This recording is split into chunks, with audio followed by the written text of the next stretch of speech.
Entrepreneurship, it is the process of creating a business or businesses. It's basically taking a risk in order to enjoy a reward or the profits. Now, we're going to highlight women who have taken such risks and enjoyed profits, and sometimes not so much. Because in this day and age, we have to go through the highs and the lows in order to figure out what is working for us and what is not working for us. From startups to investments to where to put your money, we're going to talk all about it. My name is Turife, and join me on The Millionaire's Mind.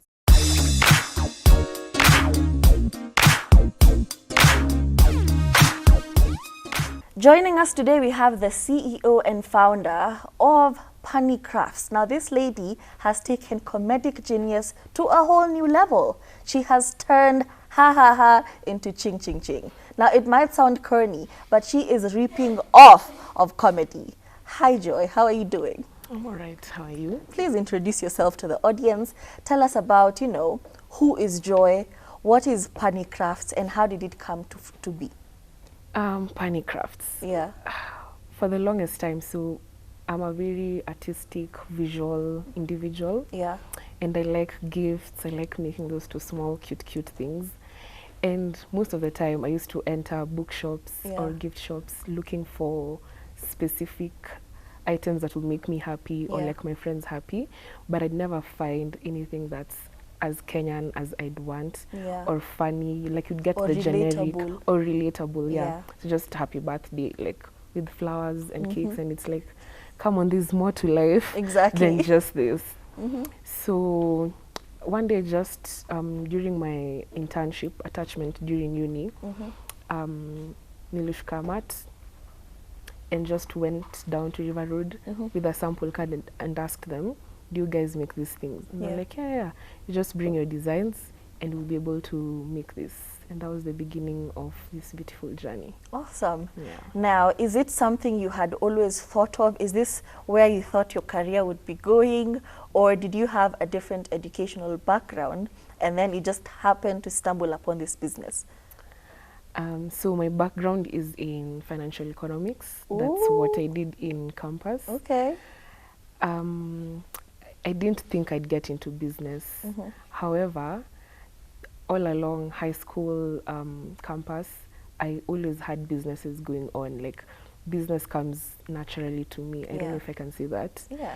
So like in high school, there was a club called Junior Achievement, and we used to make cards. We actually used to make cards. And I remember there was a card called the Joy card, which was my design. Like guys will go and order it. But to me, it was just one of the, like I do this so naturally. I don't understand how. This is a big deal. Then in uni, there's a point the degree was just... It was not degreeing. It was not degreeing. And so, like you think, what can I do that can make me, I don't know, feel better? And maybe not feel like, because this degree is not doing the thing, what's my alternative? So I used to sell pants, like thrifted pants. I used to sell sweets. Most of my classmates actually talk of my entrepreneurship journey from selling sweets in class. Because time what to my boy KV, it's like, Joy, Jojo, can I get sweets? Yeah. You're getting that money. I'm getting 20 bob, 30 bob. At that time, it was just mostly for fun and just to keep the class engaged. It wasn't so much of a business venture. And then now in 2019, like my last year is when I decided, you know what, maybe let me get into creating crafts and focus on something that comes naturally, something that can make Kenyans happy, And it's actually a blessing. It doesn't come naturally for everyone. Because let me tell you, I have tried. But just business doesn't come as naturally to me as it does, Even if I have an idea, I'm like, maybe I could sell this. Maybe I could sell yogurt to my classmates. Aki, it does not come through. How does that happen? It just comes naturally. You see, it's actually, how demand and supply works and how just the market works. You see a gap in the society or a gap in just your environment. How can I provide a solution? I mean, that's now the science behind it. And then now I think the creative bit is, okay, fine, this is the solution, but how can I make it like more digestible to others, so that consumers want what I'm providing. So mostly consumer behavior. So even as I'm walking around, I'm always observing, picking up stuff. I'm like, oh, that's something like, okay, Eunice can like that. Okay, Tori can like that. So how do I make it a product? Yeah, product service. Yeah. And now when somebody says Punny Crafts, you know, not a lot of people are going to understand that this is just basically dad jokes, but on steroids. So how did you come up with the name Punny Crafts? So Punny is from the word pun and funny. So now when you replace the F with P, it's Punny. Initially, I was like, I don't know if people are going to pick up on how that word looks like. But you know, the more you do a business, the more you sell your product, you're selling that name. And from high school, from that club, they used to tell us your name needs to make sense to your clients, to your consumers. And it's when people will come and people even call it puny because it's like small things. And I'm like, you know what, it's fine. It works. It's something that's taken time to like pick up and become ingrained in people's brains. But the more I do brand awareness, it's like cheeky Punny Crafts, Punny Crafts. Exactly. It becomes a household name. Yeah, but you also can't also expect that people are going to pick up on your vision. You have to explain to them what it is and how it's pronounced, and also understand the frustration. Because if you came and said my business was puny, I would be mad. Yeah.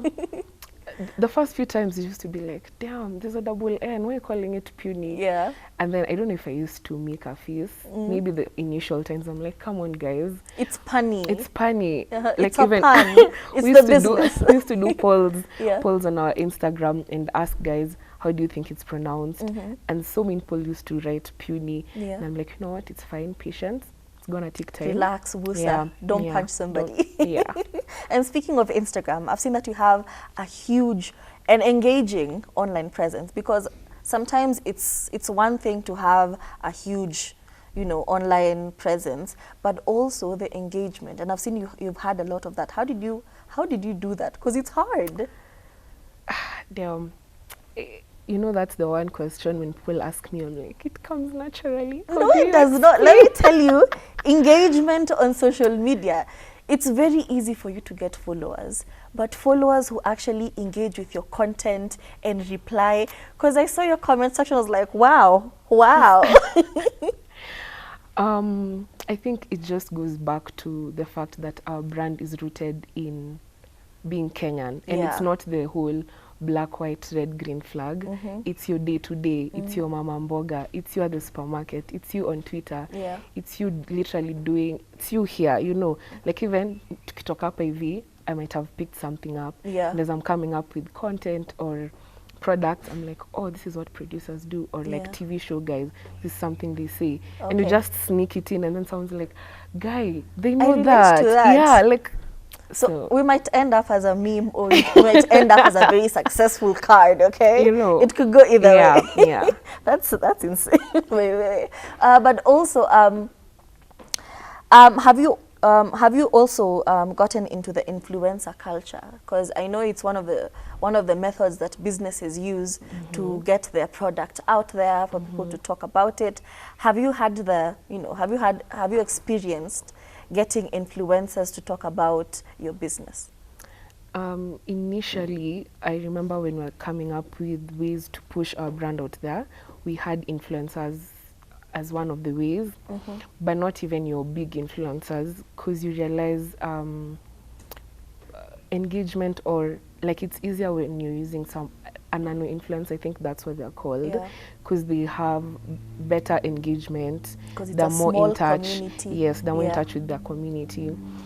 But over time, I don't know, I feel like it's a double-edged sword. Influencers could come with hot air, maybe they get you followers, but then it doesn't translate to actual community. So it depends. Actually, most of our influencers start as our clients. They just stumble upon the page, they're like, oh, I love pans, and I know my people love pans, and that's just how most of our influencers have pushed Punny Crafts. Oh, and also, what are the challenges of, working, depending on influencers as a marketing strategy? So the first thing is I think visual optics. Yeah. So say, okay, am I allowed to mention names? No. No. Okay. No, mention them, okay? Guy. Turn the tables. So say you use an influencer who has maybe over 100,000 followers. Yeah. And okay, that's me. Okay. Call me by my name, So if you use Turi, and they push your product, put it on stories, maybe even do a reel or something, there's an expectation that maybe you've had, like it's converted to actual sales. Yeah. And people think, oh, you're doing well. I saw your products on somebody's page. Yeah. Like things must be nice. Like, hey, you guys, you're cruising nicely. But the reality is not even close to that. You see how easily you just put that inside there, cruising nicely, okay? But the reality is not that, because marketing is an investment. True.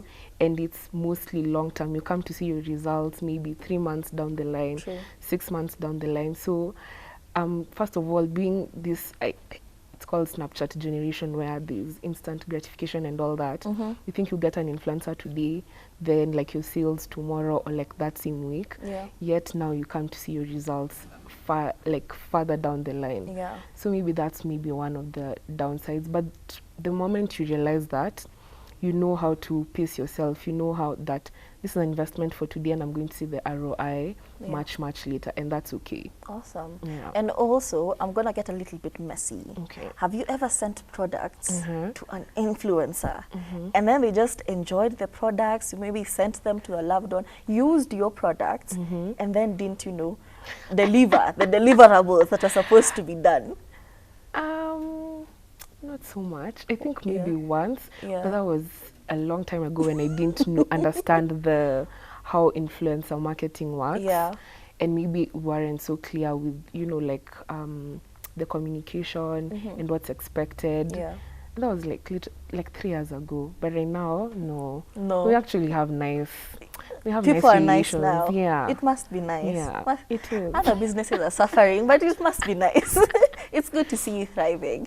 Now you're pretty young, and even when I saw you, I was like, oh, I didn't expect you to be this young, because when you see Punny Crafts, especially your presence on social media, you assume it is this very mature CEO, but you're pretty young, and now starting a business like that, did you have to tap into your savings, or did you have to look for funding elsewhere?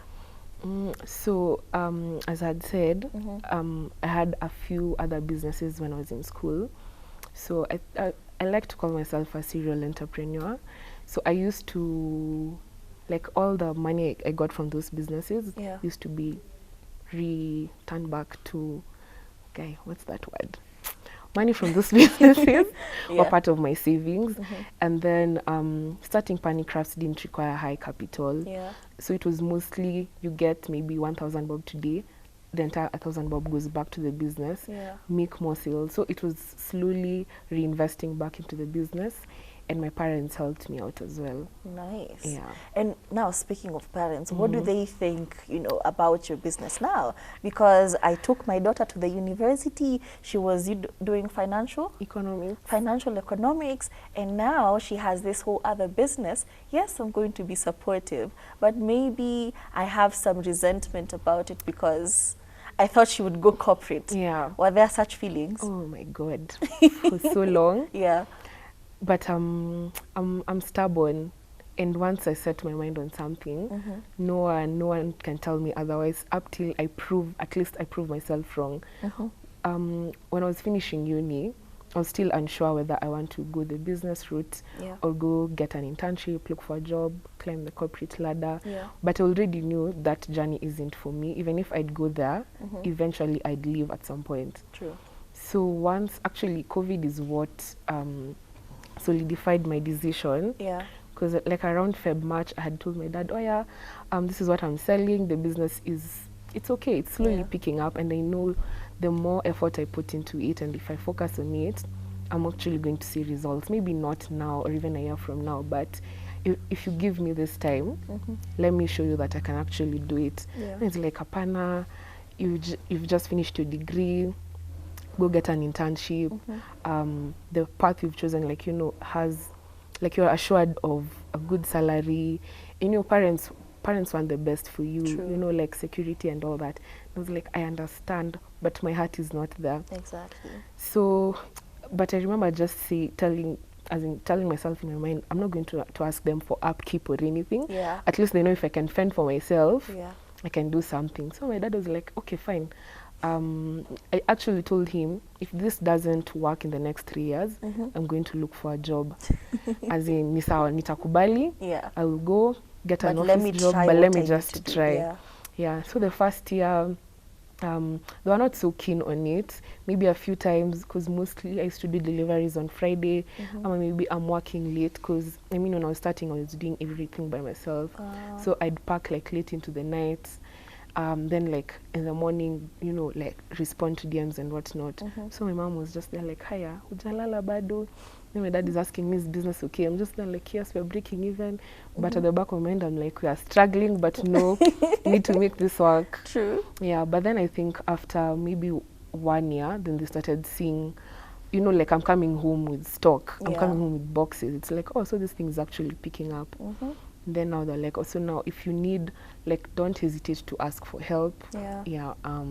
Now even my dad, because he's also in business, I think he understood the whole risk-taking thing. It's like, you know what, it's fine. And you're young, you have time to recuperate if anything happens. So it really is blood, sweat and tears. And maybe I do understand where your parents are coming from, because sometimes for a person to invest in you, they need to see the proof of concept. Yeah. They need to see, I am very serious about this, and that is why I'm pursuing it. It's not just a whim. It's not. Because like this today I am selling wigs, okay? And I will go on this site and I will order wigs and they will get here. By the time they're getting here, through shipping and everything, Zisha land Kenya, I start wearing them. Why? Because I wasn't really invested in it. But this is a dream you had, and you were able to show the proof of concept. They were able to see she's really serious about this. This is what makes her happy. So we have no reason whatsoever not to support her. And now, talking about, you know, proof of concept and being successful and, you know, making way, you recently won an award. How did that, you know, affect your business? Was it a good thing?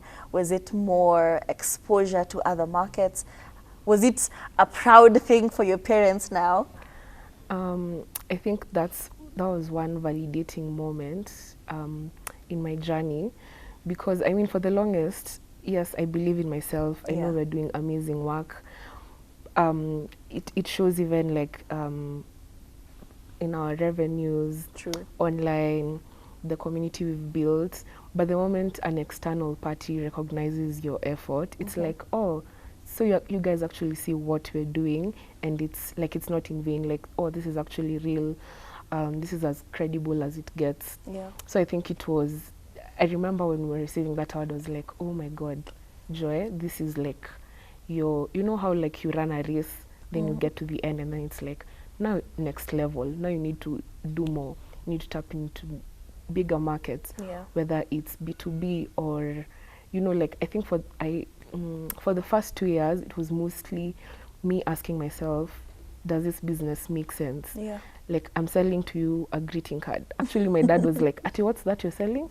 Kadi ya nini? And I can just tell my wife I love her. And I was like, no, you need to understand the reason why people send out cards, the reason why people do gifts. So it was mostly me proving that that there's an actual market that appreciates this. So that was actually a step in the right direction. Exactly. And you found a niche, and actually you provided a solution for it. Because let's be honest, with everything that happens in this Kenya, you need something to make you laugh. You need something to spark a bit of joy in your day. Now, you had mentioned that, you know, when you started off, you were living at home, you would do deliveries on Fridays. You were just a one-man show doing everything. So I'm assuming it was now an online business. You would respond to DMs and deliver. What are some of the advantages of having an online business, and how did you slowly transition into having a physical location? I think the first main biggest reason is you don't have overhead costs. True. So electricity, rent, salaries, like, you know, all, like, literally all the sales that you make, it goes back to the business. True. And maybe just paying yourself. Yeah. And that's it.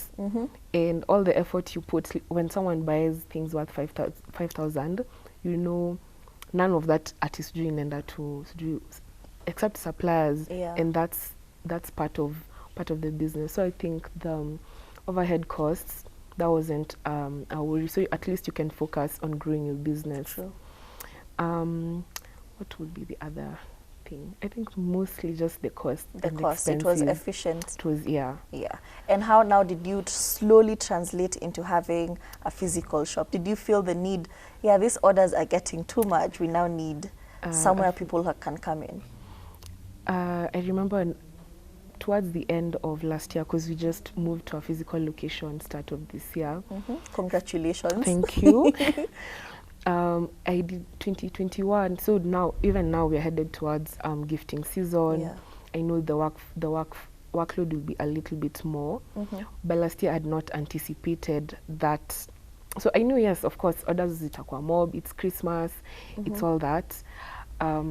But then now, you know, the moment now people are making orders online, it's like higher weights.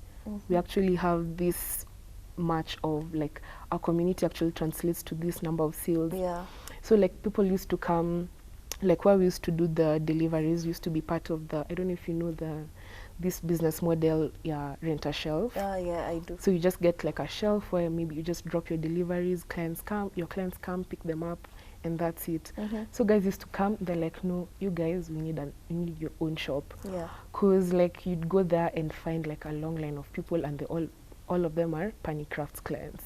And it's like you can't, and you're also trying to make your client happy, because our clients are literally the backbone, they're the center of all our operations. So it's like, how can we make our clients even more satisfied and comfortable? Yeah. And I think there's one client who just triggered the whole move. He came and was like, the next time I'm coming here, Joy, I want it to be an actual office or like a shop. And I was like, noted, well noted. Yeah. So yeah, I went back home, you know, did my math, checked our expenses. Are we able to actually afford having a physical shop, having now full-time employees, you know, like now the real side of business, proper. And, you know, it's a risk. I was like, you know what, I know maybe like half of what to expect, but everything else, you learn as you go. So I was like, Sawa, let's take the leap, and you'll see as you go. And yeah, here we are. What would you tell like an aspiring business person, somebody who's seen you, somebody who's seen, you know, your business online, and they're thinking, wow, this girl had something and she ran with it and now it's thriving? What would you tell somebody who just has this dream and they don't know how to execute it? I think I'd tell them two things. Number one, you're the only one who can bring your vision to life. True. You're the only one who can see your vision as it is, and you're the only one who, if you believe in yourself, and yes, you should believe in yourself, and the moment you believe in yourself, other people will believe in you. And so bring your vision to life will require just that element of belief, and it's like, Chiki, I got this, I am the baddest, and I'm the only one who can do this. True. You've got that. I think that's the first thing. And number two is hard work is still, I know it's such a cliche, but hard work is really one of the, like, that will make you move from point A to point B. True. People really think that you get lucky, as in people don't even see. It's vibes and inshallah. Yeah, like, oh, one day, oh my God, you guys, you're doing so well, and they don't see how hard you worked, the sleepless nights, all the times you were trying to juggle so much. And luck only finds you along the way of your hard work. True. So I just tell them to, like, just keep on working hard. And working hard isn't just exerting effort. It's being smart in how you're doing literally everything. True. You know, whether you're going to outsource, whether you're going to do things by yourself, how you just, like, spread out your vision and be like, okay, this is our strategy, this is how we're going to do things.